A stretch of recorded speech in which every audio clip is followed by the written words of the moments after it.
안녕하세요. 손하나의 서재에 오신 걸 환영합니다. 흔히 우리는 다른 사람에게 애정과 존경을 받으려면 남보다 뛰어나야 한다고 믿습니다. 그래서 무심코 자신을 주인공으로 내세우고 자랑하는 경향이 있죠.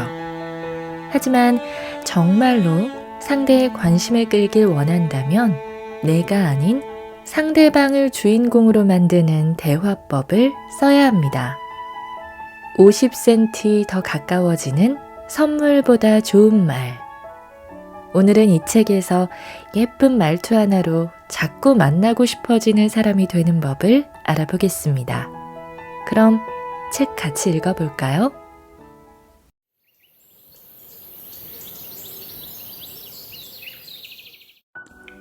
재미있게 말하는 것보다 기억에 남게. 재미있게 말하는 것보다 더 상대의 기억에 오래 남고 또 만나고 싶다는 생각이 들게 하는 대화법이 있습니다. 대화를 나누는 상대인 그 사람 자체를 화제로 삼아 말하는 것입니다. 이것은 화술이 뛰어나지 않아도 내용이 재미있지 않아도 상대가 크게 만족하는 대화법입니다. 게다가 억지로 상대를 칭찬할 필요도 없습니다. 자신이 주인공인 이야기를 듣는 것은 누구에게나 유쾌한 일입니다. 험담만 아니라면 말이에요. 가장 실천하기 쉬운 방법은 평소 상대에 대해 느낀 점을 이야기하는 것입니다. 더위를 잘 안 타시나 봐요. 전에도 한여름 내내 창고에서 일하고도 아무렇지 않으시더라고요. 매일 도시락을 싸우시다니 정말 대단하세요. 체력이 좋으시네요. 그때 댁까지 걸어가셨죠? 대수롭지 않은 말이지만 이처럼 상대방에 대한 느낌을 말하면 당사자는 기분이 좋아져서 자연스럽게 이야기를 시작하게 됩니다. 말 잘하는 사람은 상대방의 행동을 유심히 관찰한다. 커뮤니케이션에 능한 사람은 평소 가까운 사람의 행동이나 특징에 관심을 두고 잘 살펴봅니다. 기회가 있을 때 화제로 삼아야지 하고 미리 준비하는 것인지도 모릅니다. 일상에서 다른 사람의 행동을 유심히 관찰해 보세요. 이때는 물론 상대방의 좋은 면을 바라보는 자세가 중요합니다. 사실 타인을 알려면 나 자신을 먼저 알아야 합니다. 나 자신을 안다고 하는 것이 표현은 조금 거창하지만 알고 보면 그리 어려운 일이 아닙니다. 더위를 잘 탄다. 다이어트 결심이 자꾸 무너진다. 지하철에서는 가능하면 앉고 싶다. 메신저 답변은 하루가 지난 후에 보낸다. 양치질하기 귀찮아서 전자동 양치기계가 발명되기를 손꼽아 기다린다. 이런 사소한 것들이면 충분합니다. 자기 자신을 알면 다른 사람은 어떨까? 라는 흥미가 생겨납니다. 이러한 흥미는 타인과의 커뮤니케이션에 커다란 도움이 되는 것이죠. 우선 가까운 사람을 잘 관찰해보고 발견한 점들을 화제로 삼아보세요. 나나 씨는 메시지에 바로바로 답해줘서 정말 좋아요.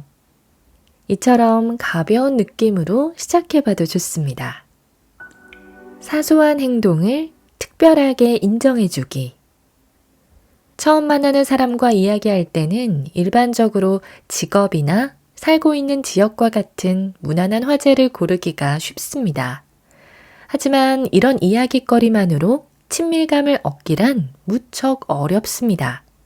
그럴 때는 상대방의 사소한 행동을 포착해서 화제로 삼아봅니다. 사생활 침해 문제도 없고 상대방도 자신을 중심으로 이야기가 진행되니 당신에게 한껏 친밀감을 느끼게 될 것입니다. 가장 실천하기 쉬운 방법은 상대의 겉모습을 잘 관찰하기입니다. 벌써 반소매를 입으셨군요. 역시 젊으시네요. 등 근육이 쭉 뻗어 있네요. 무슨 운동이라도 하셨어요? 이처럼 상대방을 관찰하고 칭찬을 곁들이면 자연스럽게 상대방도 자신의 이야기를 시작하게 됩니다. 처음 만나는 사람과도 금방 가까워질 수 있다니 정말 부러워요. 이런 말이 대화의 물꼬를 터주기도 합니다.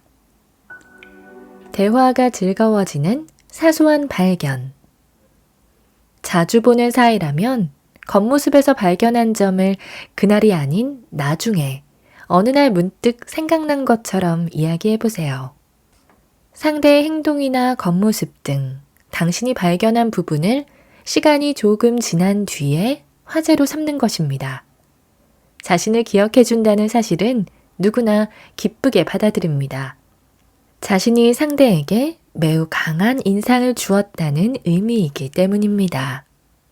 아주 사소한 것이라도 훌륭한 이야깃거리가 되지요. 나나 씨는 항상 책상 위가 깨끗하게 정리되어 있네요. 깔끔한 성격인 것 같아요. 나나 씨가 있으면 늘 분위기가 화기애애해지네요. 나나 씨는 음식을 정말 맛있게 드시네요. 지극히 소소한 점이라도 얼마든지 대화의 계기를 마련할 수 있습니다. 이런 화제로 이야기를 시작한 경험은 누구나 한 번쯤 있을 것입니다. 하지만 이것을 의식하고 대화를 시작하는 사람은 그리 많지 않을 것입니다. 이제부터는 의식적으로 이런 방식의 대화를 시작해 보세요. 상대는 자신의 작은 행동을 따뜻하게 봐준다고 느껴 흡족해하고 마음의 거리는 한결 가까워질 테니 꼭 활용해 보세요. 상대의 센스 있는 감각을 칭찬하라.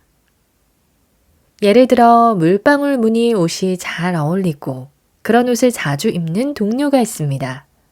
이때는 물방울 무늬 옷을 화제로 삼아서 말을 건네봅니다. 블라우스가 너무 잘 어울리고 예뻐요. 물방울 무늬를 좋아하시나 봐요.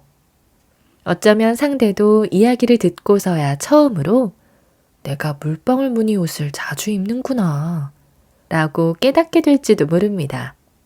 그 자체로도 대화는 즐거워집니다. 상대방은 자신을 신경 써준다는데 기쁨을 느낍니다. 누군가의 물건에는 그 사람의 센스가 드러납니다.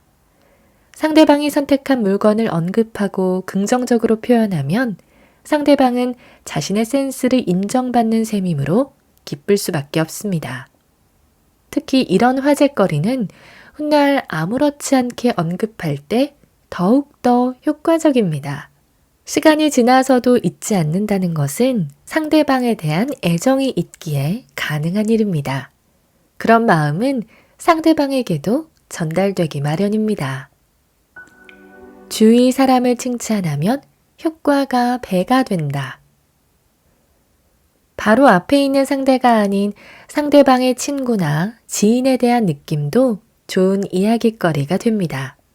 이를테면 초대를 받아 참석한 식사 모임에 품이 있고 친절한 사람들만 있었다면 초대해준 사람을 나중에 만났을 때 이런 부분을 언급합니다. 도모 씨 주위에는 이야기를 나누기도 편하고 품이 있는 분들이 많네요. 역시 도모 씨 친구다워요. 이렇게 말하면 도모 씨도 싫어할 리가 없겠지요? 여기서 그녀의 교우 관계로 이야기를 넓혀간다면 더없이 유쾌한 시간을 선물할 수 있습니다. 또 상대가 선택한 가게도 좋은 화제거리입니다. 예를 들어 알게 된 지 얼마 되지 않은 친구 고지 씨가 있습니다. 그가 데려간 가게가 비싸지 않으면서 요리가 맛있고 실내 분위기도 좋았다면 이를 화제로 삼는 것입니다. 고지 씨가 추천한 가게는 하나같이 분위기가 좋아요.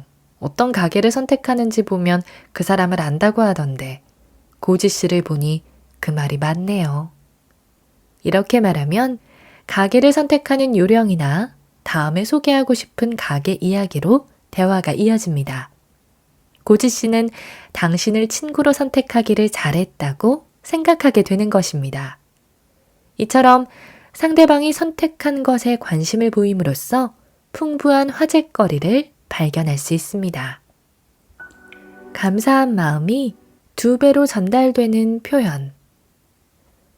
골프를 하다 보면 함께 플레이하는 사람에게 아주 가끔 이런 말을 듣습니다. 작년에 노구치 씨가 가르쳐준 퍼팅 방법이 정말 효과가 좋았습니다. 큰 도움이 됐어요. 스코어가 3타는 줄어든 것 같습니다. 이런 이야기를 들으면 그야말로 뛸 듯이 기쁩니다. 인간은 다른 사람에게 도움이 되는 존재가 되고 싶어 합니다. 자신의 역량을 인정받았다고 느끼면 자존감이 높아지기 때문입니다. 이때 핵심은 상대가 해준 일이나 가르쳐준 일에 대해 감사하는 마음을 구체적인 말로 전하는 것입니다. 선배가 해주신 여러 가지 조언에 정말 감사합니다. 큰 도움이 되고 있어요. 이렇게 모호한 표현으로 전달하면 상대는 큰 감동을 받기 힘듭니다. 선배가 가르쳐준 아버지 세대 고객의 마음을 사로잡는 법은 지금도 아주 잘 활용하고 있습니다. 그건 몰랐어요. 라는 말이 마법의 문장이던데요. 어떤 점이 유용한지를 구체적으로 말하면 듣는 사람의 마음에는 감동의 물결이 일어날 것입니다. 상대가 가르쳐준 일이나 조언해준 일에 대해서만 당신이 이것을 해주어서 무척 기뻤습니다. 라고 고마운 마음을 전하는 것이 아닙니다. 상대가 무언가를 만들어준 일이나 도와준 일에 관해 이야기할 때도 상대는 매우 기뻐하겠지요. 술자리에서 분위기를 돋우기 위해 준비해준 게임, 발표를 위해 준비해준 자료 등 어떤 소재라도 좋습니다. 나나 씨가 만들어준 이거 너무 재밌었어요. 지금도 종종 생각나요. 나나 씨가 프레젠테이션 자료를 한눈에 들어오게 정리를 잘해준 덕분에 큰 도움을 받았습니다. 잘 챙겨뒀다가 지금도 참고하고 있어요. 이렇게 말하면 상대방도 마음이 부드러워져서 이런저런 이야기를 꺼내게 됩니다. 핵심은 구체성과 말하는 타이밍. 대부분은 상대가 무엇을 해준 직후에 그 부분을 화제거리로 삼습니다. 시간이 지나서 그것을 다시 화제에 올리는 사람은 분명 드물겠지요. 아무리 사소한 일이라도 자신이 해준 일을 상대가 기억하고 있다가 한참 지난 후에도 다시 그 이야기를 꺼낸다면 당연히 기쁠 수밖에 없습니다.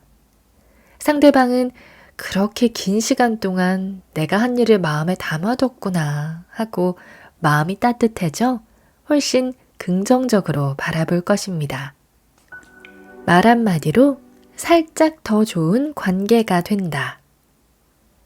가까이 있는 사람을 떠올려 보세요. 늘 당신을 지탱해주는 아내와 남편에게 잊은 말은 없나요? 늘 집안일에 신경 써줘서 고마워요. 회사 일 하느라 많이 힘들죠? 라는 이야기가 아닙니다. 나를 지켜봐 주는구나, 나를 신경 써 주는구나 라고 상대가 느끼도록 표현하는 것을 말합니다. 평소 관심을 가지고 상대를 대하다 보면 대화할 때 저절로 머릿속에 구체적인 장면들이 떠오릅니다. 카톡에서 이모티콘 사용할 때 진짜 절묘하더라. 그래요, 그런 거요. 같은 사투리 이모티콘은 항상 적절하고 귀여워. 당신은 허리를 삐끗하고도 안 쉬고 계속 출근했잖아. 책임감이 너무 강해서 그래. 지금은 평사원이지만 언젠가 당신은 사장이 될 거야. 이렇게 구체적인 내용을 담아서 말하면 부부간의 대화도 무르익고 서로에 대한 애정도 확인하는 그야말로 좋은 점만 가득한 대화법입니다. 사소하지만 가슴에 콕 박히는 말. 직장 동료들에게는 어떤 말을 건네면 좋을까요? 도시락 포장한 손수건이 귀엽네요. 아내분의 애정이 느껴져요. 우리 집에는 없는 건데 부럽습니다. 역에서 봤는데 부장님은 계단을 엄청 빠르게 내려가시더라고요. 2계단씩 타다다닥 하는 느낌으로요. 나나씨 사인 참 멋있네요. 언제라도 연예계에 데뷔해도 되겠는데요?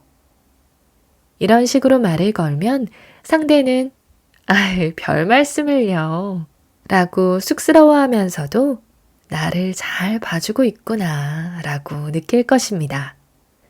직장에서 잡담을 나눌 때도 야구나 축구 같은 소재 말고 상대방을 주인공으로 만드는 이야기를 하면 관계가 한결 가까워집니다. 가족이나 동료의 어떤 점을 이야기하면 좋을지 지금 바로 생각나지 않아도 괜찮습니다. 앞으로는 가까운 사람에게 더욱 관심을 가지고 적절한 타이밍에 상대의 어떤 점을 집어서 긍정적인 표현으로 나나 씨는 이렇네요 라고 말을 걸어보세요. 지금까지와는 조금 다른 대화가 시작될 것입니다. 상대가 더 사랑스럽게 느껴질 테니까요. 내가 있는 것만으로 힘이 된다는 말. 상대방 주인공 대화법에 대해 이야기하면 꼭 받는 질문이 있습니다.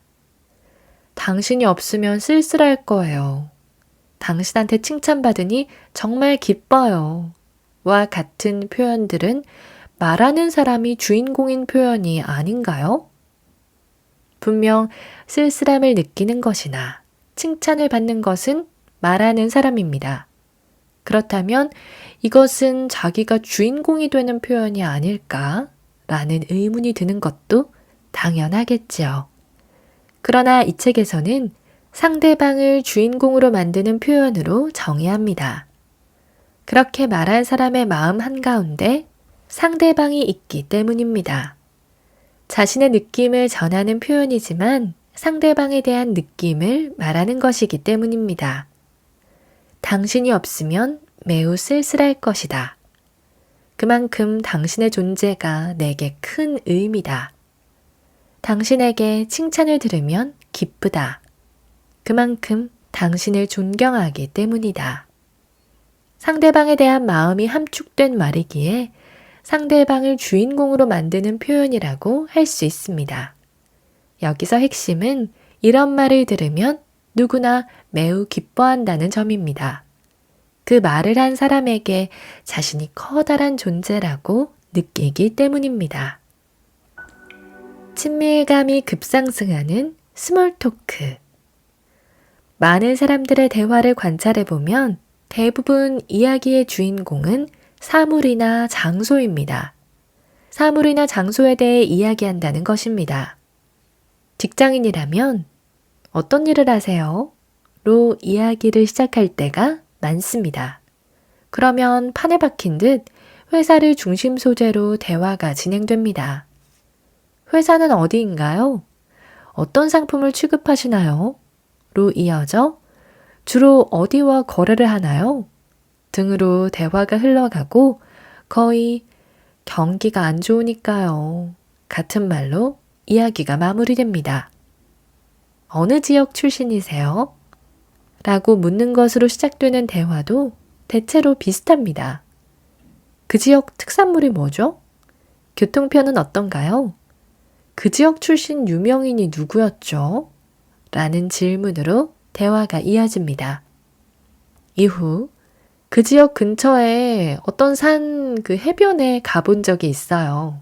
라는 식으로 자기 이야기가 잠시 나왔다가 결국 어색한 분위기로 대화가 끊어진 경험을 한 번쯤 해보았을 것입니다. 그런데 사물이나 장소가 주인공이 되는 대화는 왜 폭넓은 이야기로 이어가기가 어려울까요? 그 안에 상대의 에피소드가 없기 때문입니다. 말재주가 아주 뛰어난 사람이라면 능숙하게 와, 그렇구나 하고 감탄할 만한 에피소드를 끌어낼 수도 있겠지만 웬만한 커뮤니케이션 능력으로는 무척 힘든 일입니다. 이처럼 사물이나 장소만으로 대화를 이어가기란 생각보다 쉽지 않습니다. 첫 대화보다 더 즐거운 두 번째 대화. 첫 만남에서는 대화가 어찌어찌 이어지는데 두 번째 만남에서는 도통 이야깃거리를 찾지 못하겠다는 고민을 털어놓는 사람들이 많습니다.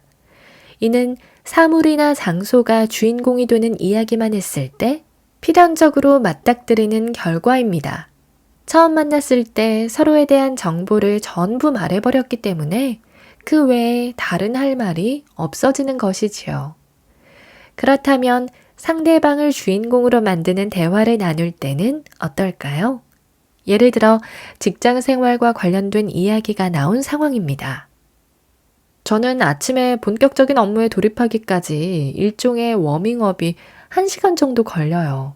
나나 씨는 어떠세요? 이렇게 물어보면 자연스럽게 서로의 에피소드를 이야기하는 것으로 대화가 이어지겠지요. 상대방에게 이런 질문으로 이야깃거리를 건넴으로써 에너지가 떨어지는 시간대, 의욕 있어 보이는 연기 등에 대해 주고받으면서 서로의 성격까지 파악할 수 있고 흥미로운 대화가 펼쳐집니다. 게다가 일하면서 겪은 에피소드를 이야기하다 보면 다양한 인물이 등장하기 마련이므로 더 풍부한 대화를 나눌 수 있습니다. 결국은 친밀감이 생기는 장점이 있는 것입니다. 대화를 통해 친밀감이 형성되면 다음에 만났을 때는 더 깊은 감정을 나눌 수 있으므로 대화가 더욱 풍성해집니다. 처음 만난 사람이라면 사물이나 장소에 관한 이야기로 시작해도 괜찮습니다. 초면에는 우선 자기 이야기를 짧게 넣는 것도 필요합니다. 그러다 대화가 어느 정도 진행되면 상대의 반응을 살피면서 상대방을 주인공으로 만드는 대화를 이어갑니다. 물건 이야기가 아닌 사람 이야기. 상대방을 이야기의 주인공으로 만드는 것은 아무래도 어려울 것 같다고 생각하는 사람들이 꽤 많을 것입니다. 하지만 걱정할 필요 없습니다. 이제부터 전해드릴 포인트를 평소에 의식적으로 꾸준히 실천하다 보면 자연스럽게 대화가 상대방 중심으로 전환됩니다. 다른 사람과 커뮤니케이션 할 때의 포인트는 바로 상대를 생각하기입니다. 대화를 나누는 상대를 눈뿐만 아니라 자신의 마음에도 담는 것입니다. 대화의 주인공이 누구인지를 의식하기만 해도 당신의 대화는 크게 달라집니다. 더불어 지금까지 사물이나 자신이 주인공인 대화만 했음을 깨닫게 될 것입니다. 마음 한가운데 나 자신이 아니라 상대방을 비춰보는 것입니다. 이것이 가능해지면 마음이 넓어지고 포용력이 생긴 자신을, 인간적으로 한 단계 성숙해진 자신을 발견하게 됩니다. 그저 상대방을 생각하면 되는 것이므로 누구나 부담 없이 실천해 볼 수 있습니다. 실제로 해보면 분명 대화가 즐거워질 것입니다. 차보다 차를 타는 사람에 대해 이야기한다. SNS에서 메시지를 보낼 때도 마찬가지입니다. 글을 쓰기 전에 우선 상대방을 생각해 보세요. 곧바로 좋은 말이 생각나지 않아도 괜찮습니다. 일단은 자기 마음속에 상대를 떠올려 봤다는데 의미가 있습니다. 그러고 나서 사물이 주인공이 되는 이야기를 하게 되어도 걱정할 필요 없습니다. 머지않아 분명 상대방을 주인공으로 만드는 이야기를 하게 될 테니까요. 처음에는 그리 어렵게 생각하지 않아도 됩니다. 차 샀어 라는 말을 들었을 때 차 자체가 아니라 차에 탄 사람을 떠올리면서 이야기를 건넬 수 있으면 됩니다. 우와, 새 차 타면 훨씬 편하겠네. 어디 드라이브 다녀왔어? 이런 말 한마디로도 상대의 표정은 확 밝아집니다. 그 순간을 놓치지 마세요. 오늘 저와 함께한 시간 어떠셨나요? 편안한 시간이 되었길 바라며 또 들러주시길 기다리겠습니다. 그럼 잘 자요.